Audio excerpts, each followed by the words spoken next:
Buenos días a todos y a todas. El día de hoy vamos a hablar de César Beccaria y su libro de los delitos y las penas, junto a mi compañera Valeria Flechas y quien les habla, Karen Daniela Garzón. César Bonesana Márquez de Beccaria nació en Milán, Italia, el 15 de marzo de 1738 y murió el 20 de noviembre de 1794. Se formó como filósofo, jurista, economista y criminólogo. A sus 25 años escribe el libro de los delitos y las penas, publicado en 1764, libro que constituye los pilares fundamentales para el derecho penal contemporáneo. En esta obra se critica la sanción de muerte y los tormentos que se infligen a los acusados. Se habla de la prevención como fin de la pena. Su obra estuvo influenciada por Voltaire, Rousseau, Montesquieu y Hobbes, principales contractualistas. Para la época, en Milán se aplicaban las normas penales a conveniencia y la justicia era muy limitada. Durante el siglo XVIII existía el Estado absolutista en Europa Baja, caracterizado por el despotismo ilustrado, es decir, los reyes tenían el poder absoluto.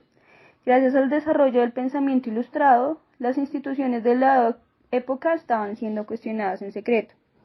Por un lado, el poder político se caracterizaba por tener legitimidad divina y por el otro, la política estaba influenciada por la Iglesia, es decir, ellos tenían el poder absoluto.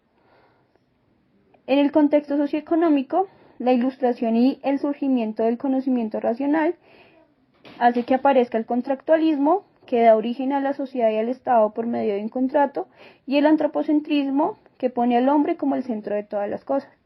A continuación, mi compañera Valeria nos va a explicar un poco más. Acá yo quiero hacer esta breve introducción de que él es muy enfático de que el origen de las penas se da porque la construcción de una nación y una soberanía hace que un grupo de personas que son libres se reúnan y de cierta manera generen un contrato social en el cual pues obviamente se van a comenzar a denotar unas tareas y unos deberes para que exista siempre un beneficio en la comunidad. Entonces acá él comienza a hablar sobre el hecho de castigar y el derecho a castigar. Y no toda pena, dice el gran Montesquieu, que no se deriva de la absoluta necesidad, es tiránica, ¿sí? Entonces, o sea, acá ya comenzamos a hablar sobre nuestras desigualdades en nuestras comunidades y cómo se van presentando estas desigualdades y cómo se dan esas consecuencias que se ligan de cierta manera entre esas decisiones y ese contrato que se da en la comunidad y en la sociedad, que no es algo que sea verticalizado, aunque en las comunidades actuales y en las mismas comunidades de esa época eran verticalizadas, sino que sean relaciones horizontales donde tanto las personas de los tronos como las personas que son de más bajos recursos tengan que acatarlas. Entonces, ¿eso a qué nos lleva? Pues obviamente a que exista un tipo de interpretación a estas leyes y a estas reglas que se dan. ¿Por qué razón? Porque es necesaria que exista un tipo de castigo, lo que ya se hablaba anteriormente, de reprender a las personas que de cierta manera generen como un caos entre las comunidades y se vayan en contra del bien público. Entonces, ¿qué se necesita? Que existan jueces y pues acá ya nos habla de los jueces. Y los jueces que labor tenían fundamentalmente es dar penas, ser personas que no tuvieran como y no se dejaran llevar de sus pasiones, tener de cierta manera una postura y unos silogismos perfectos y tener una persona que de cierta manera u otra sea consecuente sobre los temas de la pena y la libertad. Otra parte que me parece súper importante que él también charla en esta parte del libro es como esas oscuridades, esas cuestiones que se dan con base al no entendimiento de las leyes, en que lo podemos aplicar, pues en las leyes que de cierta manera u otra son desconocidas para el pueblo porque están escritas en lenguas extrañas, porque están escritos con lenguaje pues raro, difícil de comprender, entonces pues esto se da de esa manera. Y pues eso genera obviamente una incomodidad y pues una situación pues de alguna manera injusta que se puede dar en el pueblo por el simple hecho de no estar en las mismas posiciones de conocimiento. Entonces también ya él va haciendo de cierta manera una porción entre las penas y los delitos, donde pues él habla sobre las penas que son mucho más graves, que son aquellas que afectan el bien público y que de cierta manera u otra trascienden y se terminan en un castigo ya sea físico, en una coacción de la libertad. Y acá él hace como un énfasis sobre el error de la graduación de las penas con base en nuestras pasiones y en nuestras emociones y cómo las sociedades van a querer de cierta manera coaptar ese poder por la indignación o por el ego, por muchos comportamientos, donde de cierta manera u otra se da como unos juicios que sean pasionales y que también de cierta forma afecte a una parte de la población, pero abrigue a otra parte de la población. Entonces, él es muy enfático con eso, es bastante enfático en que se puede recaer en esas condiciones y que esa condición pues obviamente va a dividir los delitos.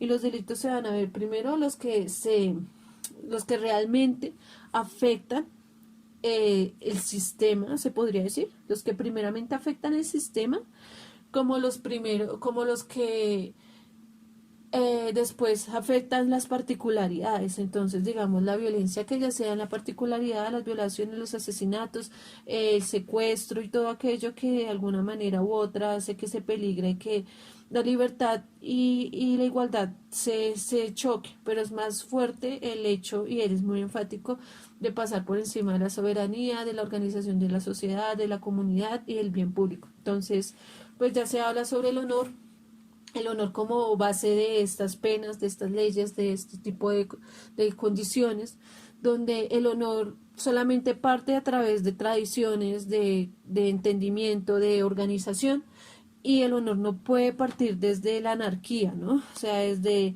las políticas libertarias. Entonces, acá se habla sobre la necesidad de tener como una postura, se podría decir, de buenos hábitos, de moralidad, para que exista esta mirada honorífica sobre la libertad, sobre los principios fundamentales y sobre mantener una comunidad pues viviendo en una permanente armonía. También está hablando sobre los duelos, y estos duelos que se dan con base a nuestras pasiones también, y la palabra calumnia se comienza a entender a partir de este texto, a partir de este principio como un indicio de inconformidad, de pasionalidad y de cierta forma de hacer que una persona sea rea simplemente por el hecho de que de pronto te hirió el ego, de pronto te hizo algún tipo de daño que no tiene con base una destrucción real, y pues de cierta manera no se traen unas pruebas que sean reales, concretas, sino pruebas de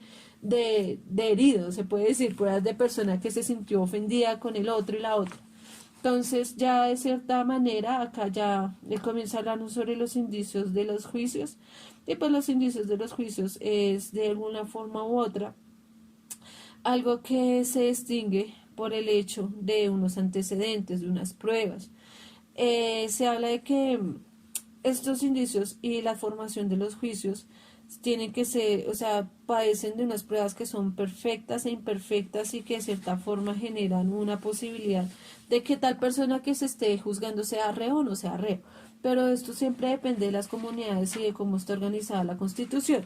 Él es muy enfático sobre el orden de la Constitución y cómo se escribe las leyes en las naciones y en los estados. Entonces, ¿eso qué hace? Que de cierta manera u otra se dé como una duda sobre qué es realmente una nación, porque realmente él lo pone a uno a pensar y a reflexionar sobre esa condición.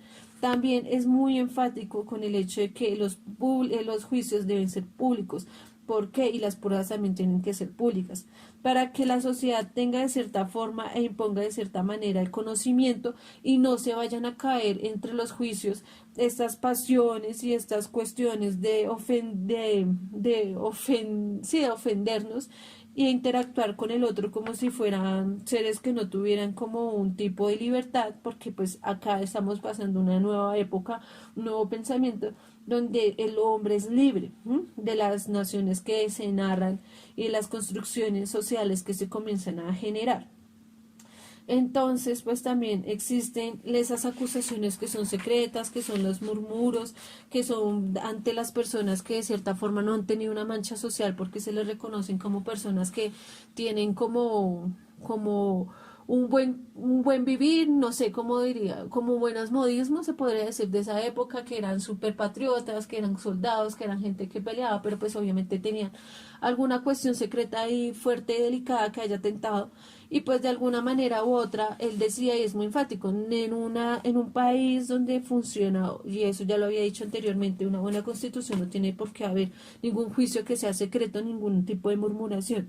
Entonces, de cierta manera, esos juicios lo que se prestaban también era para calumniar a las personas, porque yo podía decir una acusación, lo que decía acusaciones privadas, yo podía ir a acusar al vecino de algo que él no hizo, y pues básicamente eso es caer en calumnia y eso es caer de cierta manera en situaciones que son irregulares y que no son para nada justas con el uno con el otro. Y pues acá ya me comienza a apasionar un poco más el texto porque ya habla sobre el proceso de la tortura y la tortura sobre el reo, ¿no? O sea, para Cesárea Beccaria, es importantísimo la cuestión de que no se debe torturar al reo. Esos son mecanismos donde hace que las personas, así no sean personas culpables, terminen siéndolo, por el simple hecho de que son personas que van a estar sometidas, que van a estar siempre de cierta manera con temor de tratar de sobrevivir, tratar de alguna manera u otra, hacer que su cuerpo, su mente y todo esté de una manera muy equilibrada, y entonces él mismo se va a declarar reo, así no sea un reo, así no sea una persona que haya generado una infracción de lo físico, y las penas, los delitos del patrimonio y todo ese tipo de acciones que son tanto materiales. También se habla sobre el hecho de un tipo de castigo, puede ser la acción de quitar bienes. O sea, estamos hablando de una época donde hay desalojos, donde hay también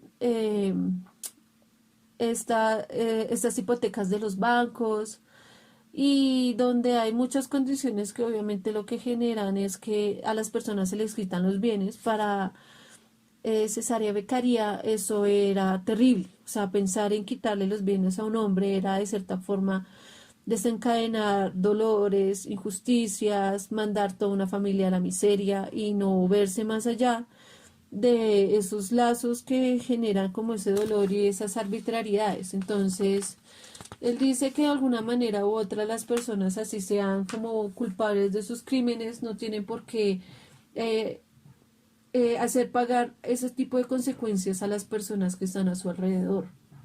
Y eso es algo súper fundamental porque acá estamos hablando también de gente muy pobre, muy miserable, tal vez en su época, donde si solo tenían una casa les quitan la casa, y pues los hijos, las mujeres, las personas que dependían de ese sujeto pues lo perdían absolutamente todo. Entonces él sí piensa que eso es algo que va en contracorriente del nuevo pensamiento humanista y que no se debe de hacer ese tipo de acción.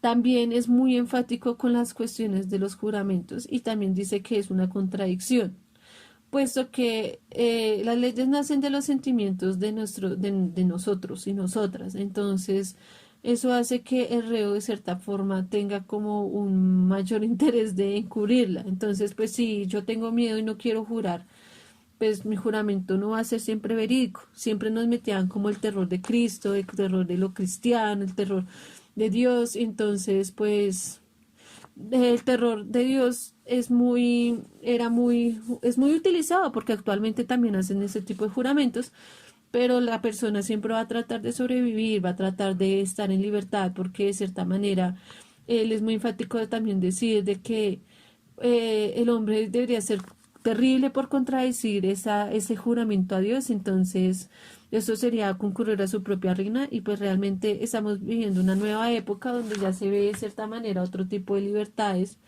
y donde se ve como una nueva manera de comprender los delitos y lo que se comete. Entonces, no todos los delitos tienen que ser por tiempos súper largos, y dependiendo la duración de los procesos también hace que las cuestiones sean mucho más fáciles de llevar para el reo. Entonces, acá ya se habla de una situación que es esa prontitud de esas penas. Las penas no tienen que durar bastante tiempo, ni se tienen que ejecutar tanto tiempo, porque eso es injusto también para las personas que están viviendo esas penas y que obviamente van a sentir como ese temor ante esa impotencia que tienen para ser procesados. Entonces, pues acá haciendo esa comparación, veamos a Colombia y todas esas personas que están ahorita en una cárcel sin ser procesadas. Eso genera obviamente un cansancio, un agotamiento mental y eso no es nada útil, ¿sí? O sea, él acá habla que de una forma judicial, de un aparato judicial, eso no es para nada útil, es una cuestión que va alargando y que de cierta manera va generando una fragmentación en el hombre. Entonces, por eso es súper vital en comenzar a comprender que estas condiciones son condiciones injustas, son condiciones dolorosas. Y también es de suma importancia comenzar a comprender también el temor, ¿no? Porque se comienza a dar un horror hacia las penas, hacia lo que nosotros vamos a vivir. Y pues ya acá para comenzar a concluir, se habla sobre los delitos que atentan contra la persona y los otros bienes, como la violencia. Entonces también acá se vuelve a hablar sobre una condición de debilidad y de fortaleza, de riqueza y de pobreza, de alimento y de tiranía. Entonces, como que qué tipo de delitos sí eran justificados y qué otros tipos de delitos no son justificados. Entonces, eso es algo que se tiene que también observar con mucho cuidado porque eso puede ser también un descuido del legislador o de la persona que esté generando esa primera que noción ante el crimen. Y pues también se habla un poco sobre los nobles y sobre los privilegios que ellos tienen sobre las naciones, el dinero, la manera de cómo comportarse, de ser unas personas que de cierta manera u otra pueden como convivir y tener como de ciertas formas unas comunidades y una distinción legítima y ante todo eso. Pero entonces él es muy enfático también de que esas ventajas que se producen de la nobleza tienen muchos inconvenientes y eso hace que las leyes sean formidables para ellos, que ellos tengan un camino a la impunidad mucho más grande, que la misma pena dada al noble y al plebeyo no es relativamente la misma, que hay mucha infamia, que se puede extender también en su propia familia ilustre si depende que la pena haya fallado. Entonces hay un montón de cuestión de la sensibilidad del reo. O sea, este reo, la diferencia del reo que sea de clase social más baja, no es un reo que se le va a reconocer y se le va a dar un trato mucho más suave. También sobre los robos, él habla sobre la violencia que es la violencia que genera la miseria y que viene desde la miseria. Entonces acá tiene una visión súper maravillosa, me parece maravillosa porque es algo que yo pensaba y pienso sobre la gente que roba, que es por la inutilidad de un Estado y la necesidad que lleva y empuja a las personas a robar. Entonces, el hurto, mientras no sea violento, es un hurto que de cierta manera u otra no debe ser como tan agravante, pero sí es agravante, sigue siendo porque igual manera tú no sabes a quién le estás robando. Y él también lo pone acá, hay gente que está en la misma miseria que es básicamente víctimas de este crimen. Y también sobre lo violento y sobre la mezcla corporal que hay en ese sentido de generar un crimen violento hacia un hombre. Pero entonces eso ya lo había hablado sobre los crímenes, sobre los tipos de delitos que tienen que ver con las particularidades. También las infamias y las injurias. Entonces, ¿eso qué es? Es como esas conspiraciones que se dan ante las otras personas y que son muy frecuentes. Entonces, pues se dan como el tiempo, como de cierta forma las opiniones, como esa manera de debilitar el uno al otro y de cierta manera llevar a la ridiculez a las demás personas y a los demás en el sentido de quererlos destruir de una manera abierta. Entonces, también es súper vital comenzar a comprender de que la infamia y la ridiculez de los espectadores y el orgullo de los espectadores y las personas que están de cierta manera observando con detenimiento este tipo de condición en en juzgado, en una situación también de juicio, pues genera obviamente una incomodidad y pues genera que las personas siempre recaigan en algún tiempo en estigmatización. Entonces hay que tener como mucho entendimiento sobre ese tema y más porque las penas dolorosas y eso el ahorcamiento y como ese tipo de ejemplos hacen que estén fundados en la infamia, porque la gente no se reconoce y no reconoce al otro como un ser humano, sino que lo reconoce como un animal, como no sé, y se divierte. y eso es algo que él también recalca bastante. O sea, el pensamiento de Cesarea Beccaria es que él es una persona que piensa mucho desde la individualidad, del sentimiento y la humanidad. Entonces eso genera de cierta manera pues que exista como una interpretación un poco más pasiva, no pasiva, más suave hacia la situación y la condición del hombre que vive en estos círculos de condena. También habla sobre los ociosos, que son personas que socialmente no ayudan en ninguna construcción. O sea, son personas que primero no obedecen ningún tipo de leyes, pero también son personas que no dan nada por la comunidad. Entonces, o sea, se llama socio aquel que no contribuye ni con el trabajo, ni con las riquezas, ni que adquiere, ni pierde. Entonces, eso es una forma de tener, o sea, de incurrir en un delito y ese delito tiene muchas, o sea, certeza de haber sido cometido. Pero entonces acá él hace como una pequeña división, que hay gente, digamos, que puede gastar su dinero, que de cierta forma hacen como lo mismo, pero dan a la sociedad como la gente rica, ¿no? Por el gasto, por adquisición, por el hecho de comprar, pero el ocioso no tiene ningún tipo de interés en, en el bien público. Es una persona que se ve muy apartada sobre eso y de cierta manera genera como ese tipo de admiración tonta y un tipo de servidumbre, se puede decir, con su apariencia, como con su sujeto. Entonces, pues ahí se habla también de esa condición como un delito, o sea, delito de ser ocioso. Y pues acá también hablamos del destierro y las confiscaciones. Eso ya lo había hablado anteriormente sobre el hecho de que el reo pierda todo este tipo de sus bienes materiales y su familia sea arrastrada como a la pobreza. Entonces, eso sería como por el momento esta primera parte de este libro. En esta segunda parte vamos a hablar de la dulzura de las penas que nos plantea César Beccaria, haciendo énfasis en que él no pretende infundir un pensamiento de impunidad, sino que por el contrario él desea que las leyes sean quienes dicten estas penas y que éstas sean equitativas con el error que se cometió. Es decir, no es lo mismo condenar un homicidio a un robo, porque la primera pues atenta directamente contra la vida de una persona y la segunda atenta contra un valor público. Él nos dice que la crueldad de las penas no frena los delitos, que los tiempos con los castigos más atroces estuvieron acompañadas de acciones inhumanas que bajo ninguna circunstancia hicieron mejor al hombre, sino que por el contrario violaron el valor intrínseco que tiene una persona. Él nos dice que el freno más fuerte contra los delitos no es el espectáculo momentáneo de la muerte, sino el largo y el dilatado proceso en que un hombre privado de su libertad recompensa a la sociedad que ha ofendido. Hace una crítica a la Iglesia, puesto que para el caso de la pena de muerte, ellos le presentan al malvado un fácil arrepentimiento y una vida eterna que le resta importancia al error de su pasado. Es decir, que el único arrepentimiento que va a tener esta persona es una muerte instantánea, que pues básicamente estaríamos hablando de la impunidad, porque pues él no está pagando ningún delito, sino que por el contrario descansa del error que cometió. En cambio, quien ve un gran número de años pasar en esclavitud va a tener miedo de las leyes que lo gobiernan, porque pues, ¿quién va a querer pasar todos sus años detrás de una cárcel?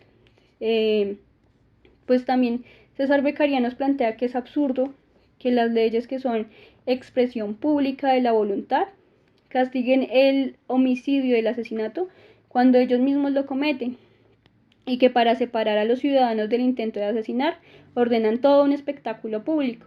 Acá nos paramos en el siglo XVIII, cuando pues todas estas condenas eran dictadas de forma pública, donde se torturaban a los reos acompañados de toda la ciudadanía o pues de todas las personas que pues eran los espectadores de estos asesinatos, y que pues en muchos casos todas estas cosas que pasaban pues generaban muchas sensaciones en los espectadores: risa, asco, miedo, compasión, lástima, que pues bajo ningún pretexto tampoco pues como que aportaban mucho a la sociedad o a que las personas siguieran estas leyes, sino que pues por el contrario se hacía como todo un show eh, alrededor de la muerte.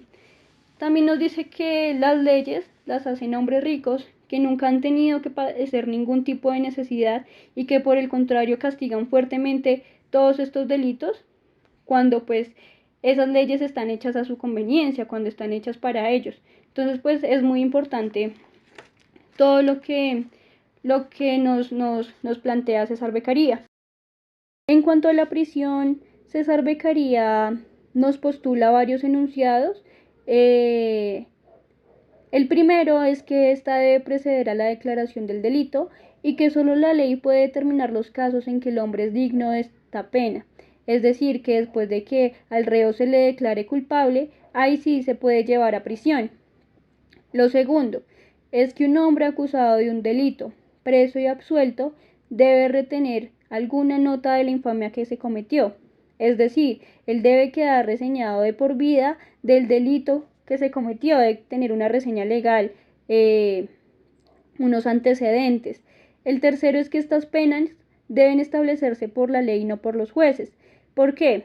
Porque en muchos casos estos jueces pueden guiarse por juicios de valores personales que pues también pueden atentar contra la situación del reo.